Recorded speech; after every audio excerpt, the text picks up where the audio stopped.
Négociation cruciale avec Morrison dans un centre de conférence sans technologie.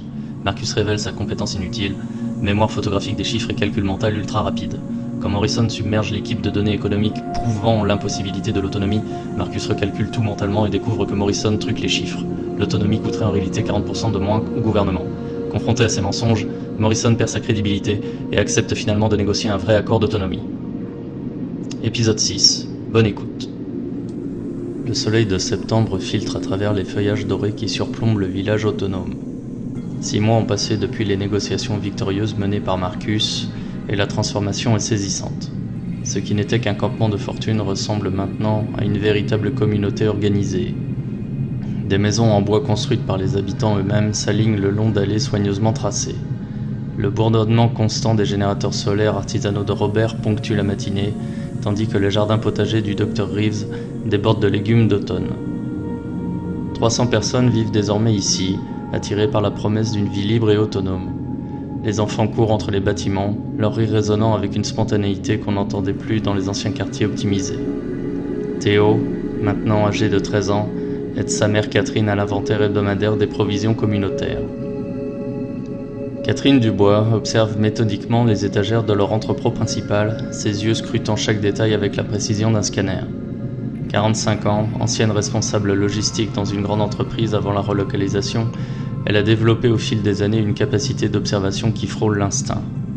Ses collègues se moquaient gentiment de sa manie de tout voir, de remarquer le moindre décalage dans l'organisation des stocks, la plus petite anomalie dans la rotation de marchandises. « Maman, dit Théo en reposant une caisse de conserve, il manque encore des boîtes de maïs, c'est la 3e fois ce mois. » Catherine fronce les sourcils.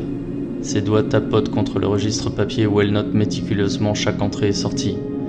Le claquement rythmé de ses ongles contre le papier trahit sa concentration. 12 boîtes la semaine dernière, 8 avant-hier. Quelqu'un a mal compté, ou bien... Elle s'interrompt, observant l'étagère avec plus d'attention. Quelque chose cloche dans l'alignement des conserves. Les boîtes ne sont pas rangées selon nos systèmes qu'elle a instaurés.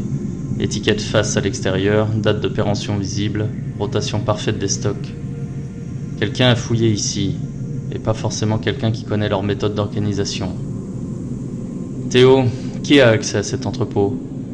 Eh ben, tout le monde, non? C'est communautaire. Oui, mais qui a les clés pour les heures de fermeture?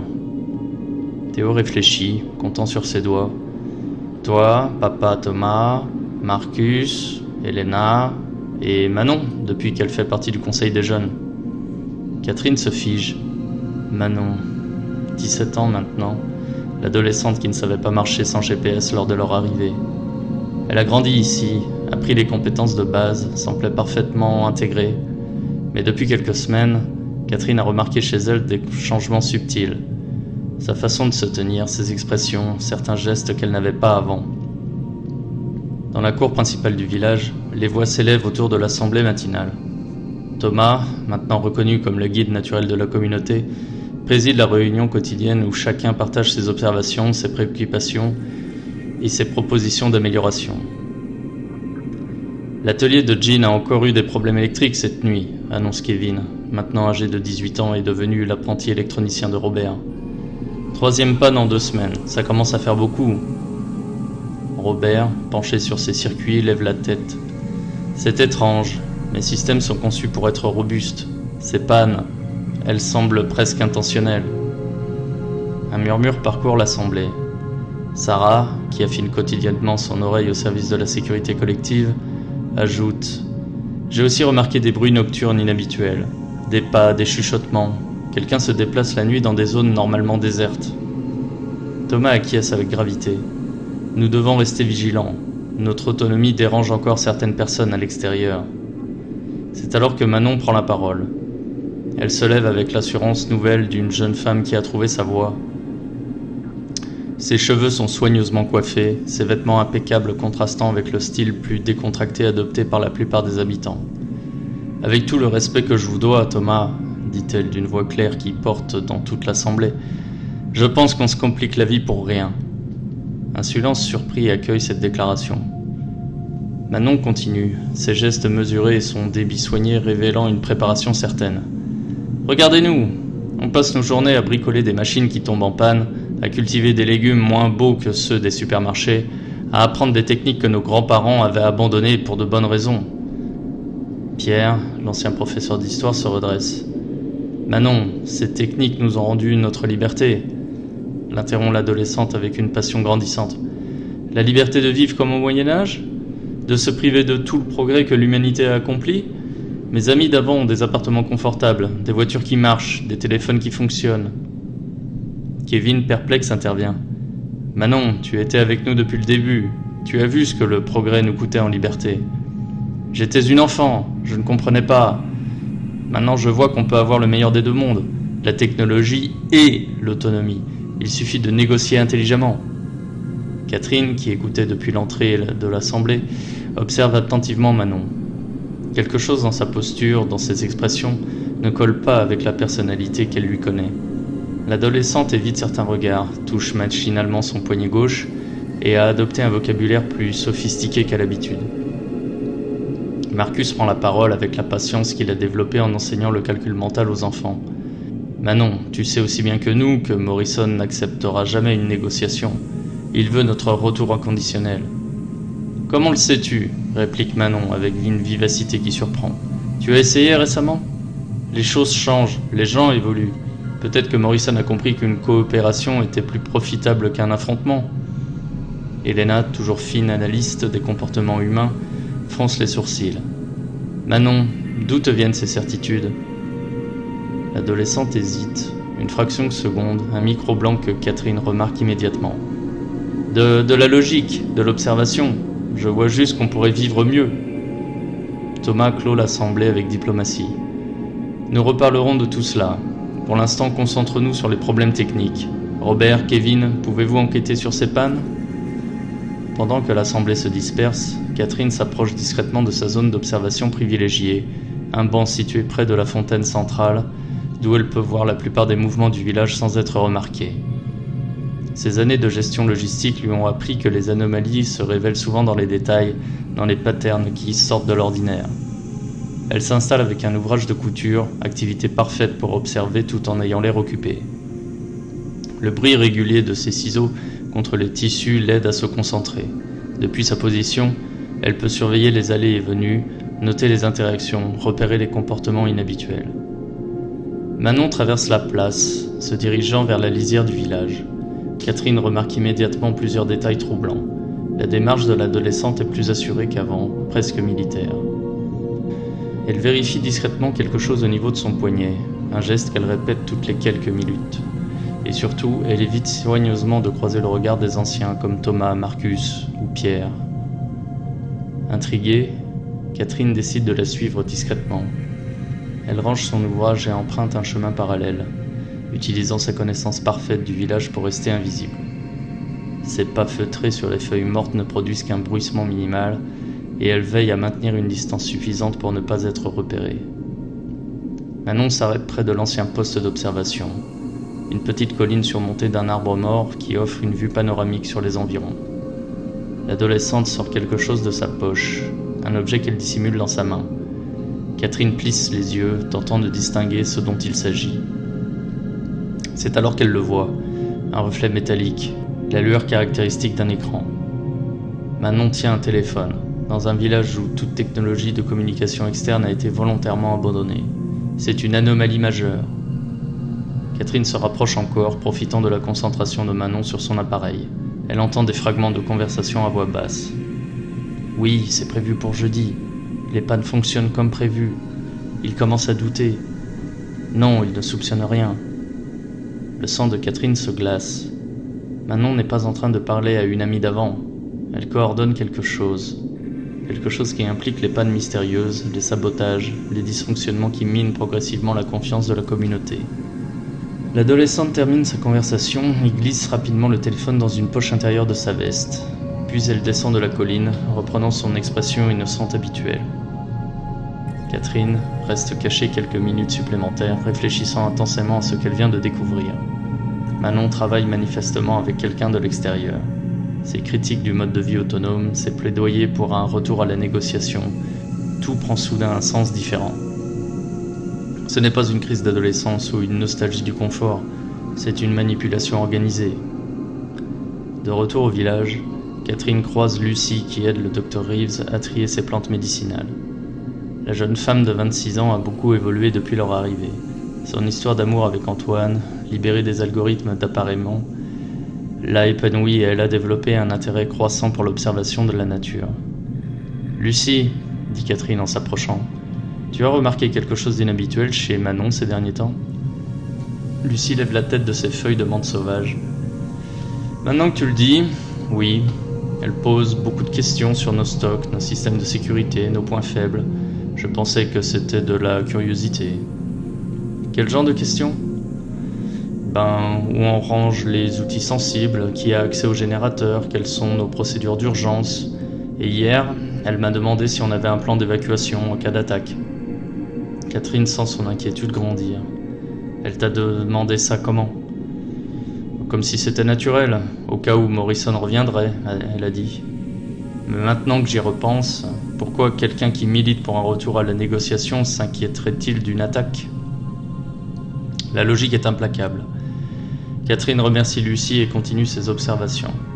Elle passe le reste de l'après-midi à noter méthodiquement tous les détails qui lui avaient échappé, les horaires de Manon, ses interactions, ses micro-expressions, ses habitudes vestimentaires. Ce qui émerge de cette analyse systématique est troublant. Manon a changé ses horaires de sommeil, se lève plus tôt et se couche plus tard. Elle évite les corvées collectives qu'elle accomplissait volontiers avant. Elle porte des vêtements légèrement différents, plus ajustés, comme si elle voulait cacher quelque chose. Et surtout, elle a développé des tics nerveux, vérification constante de son poignet, regard vers la lisière du village, tension dans la mâchoire quand on parle de Morrison. Le soir venu, Catherine demande discrètement à parler à Thomas, Marcus et Elena. Ils se retrouvent dans l'ancienne bibliothèque, maintenant devenue le centre de décision de la communauté. L'atmosphère feutrée avec ses livres et ses bougies favorise les discussions sérieuses. « J'ai découvert quelque chose d'inquiétant, » commence Catherine sans préambule. « Je pense que Manon est en contact avec l'extérieur. » Elle leur raconte ses observations, le téléphone caché, la conversation surprise, les questions suspectes posées à Lucie, les changements de comportement. Marcus, toujours méticuleux dans son analyse, demande « Tu es certaine de ce que tu as entendu ?»« Certaine. Elle coordonnait quelque chose avec quelqu'un. Et elle a mentionné les pannes comme si elles faisaient partie d'un plan. » Elena réfléchit à voix haute. Si Manon sabote effectivement nos équipements, elle a accès à tout, entrepôt, atelier, système électrique. Thomas se passe la main dans les cheveux, geste qu'il a pris quand il réfléchit intensément. Mais pourquoi ? Qu'est-ce qu'elle y gagne ? Peut-être qu'on lui a promis quelque chose, suggère Catherine. Un retour privilégié dans le système, une position avantageuse. Ou peut-être qu'on fait pression sur elle, ajoute Elena. Chantage, menace sur sa famille d'origine. Marcus sort son carnet et commence à noter. Il faut qu'on en sache plus. Catherine, tu peux continuer à observer discrètement ? Bien sûr, mais il faut aussi qu'on protège nos installations essentielles. Thomas acquiesce. On va mettre en place une surveillance renforcée, discrète mais efficace. Pendant les jours qui suivent, Catherine développe un véritable système d'observation. Elle implique progressivement d'autres membres de la communauté, leur apprenant à repérer les détails révélateurs, les incohérences comportementales et les signaux d'alarme. À Antoine, elle enseigne la lecture des micro-expressions. Quand quelqu'un ment, regardez ses yeux. Il cligne plus souvent ou au contraire se fige. Regardez aussi les coins de la bouche, ils se contractent légèrement. À Kevin, elle montre comment analyser les traces. Ces empreintes dans la terre près de l'atelier, elles ne correspondent à aucune de nos chaussures habituelles. Quelqu'un d'extérieur est venu ici.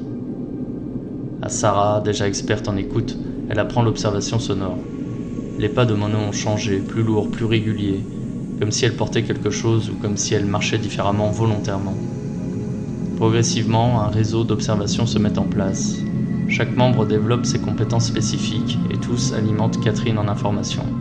C'est Dr Reeves qui fait la découverte la plus troublante. « Catherine, » lui dit-il un matin en l'abordant près de la fontaine, « j'ai observé Manon comme tu me l'avais demandé, et en tant que médecin, j'ai l'habitude de détecter les signes de stress, de maladie et de changements physiologiques. » « Et alors, elle présente tous les symptômes de quelqu'un qui prend des stimulants. pupilles légèrement dilatées, hypervigilance, tension musculaire accrue, léger tremblement des mains. Catherine sent son estomac se nouer. Tu veux dire qu'elle se drogue ? Pas forcément par choix. Ces symptômes peuvent aussi indiquer un traitement médical ou un conditionnement chimique. La révélation frappe Catherine comme un coup de poing. Si Manon est sous influence chimique, cela change complètement la donne. Elle n'est peut-être pas une traîtresse volontaire, mais une victime manipulée. Ce soir-là, Catherine prend une décision risquée. Elle va confronter directement Manon, mais en douceur, en essayant de la sauver plutôt que de l'accuser. Elle trouve l'adolescente seule dans sa petite maison, en train de lire. L'atmosphère est calme, propice à une conversation intime. « Manon, ça va ? Tu as l'air fatiguée ces derniers temps. » L'adolescente lève les yeux et Catherine voit immédiatement la tension dans son regard. « Ça va, Catherine, juste un peu stressée par tout ça. » « Tout ça ? » Oui, la vie ici, les responsabilités, les décisions à prendre pour l'avenir. Catherine s'assoit près d'elle, adoptant l'attitude bienveillante d'une mère inquiète. « Manon, tu sais que tu peux me parler, n'est-ce pas ? Si quelque chose te préoccupe, si quelqu'un t'a proposé quelque chose... » L'effet est immédiat. Le visage de Manon se décompose, ses mains se mettent à trembler, ses yeux se remplissent de larmes. Toute sa façade d'assurance s'effondre d'un coup. « Catherine, je ne sais plus quoi faire. Raconte-moi. » Entre les sanglots, l'histoire sort par bribes. Morrison n'a jamais accepté la défaite. Quelques semaines après les accords, ses agents ont contacté Manon discrètement. D'abord des messages de vérification de son bien-être, puis des offres de dialogue, puis des pressions de plus en plus fortes. Ils m'ont dit que mes parents d'origine étaient inquiets, qu'ils voulaient me revoir. Ils m'ont montré des photos, des messages. Mes parents me demandaient de revenir. Ils disaient qu'ils me pardonneraient. Catherine comprend la manipulation, exploiter les liens familiaux, la culpabilité, l'attachement émotionnel. Et ensuite, ils m'ont proposé un marché. Si j'aidais à faciliter une réconciliation entre notre communauté et l'administration, ils organiseraient des retrouvailles avec ma famille. Ils m'ont dit que ce n'était pas du sabotage, juste de la persuasion douce. Les pannes, les vols. Je devais créer des petits problèmes pour montrer que notre autonomie était fragile. Rien de dangereux, juste décourageant. Et promouvoir l'idée d'une négociation. Catherine pose sa main sur l'épaule de l'adolescente.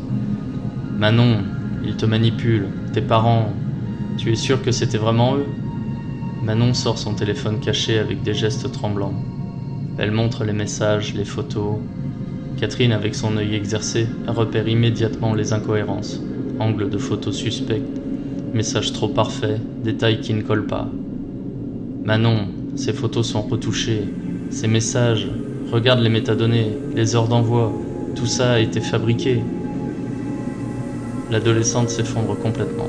Mais ils m'ont donné des médicaments pour gérer le stress. Ils disaient que c'était normal, que tous les négociateurs en prenaient. Dr Reeves avait raison.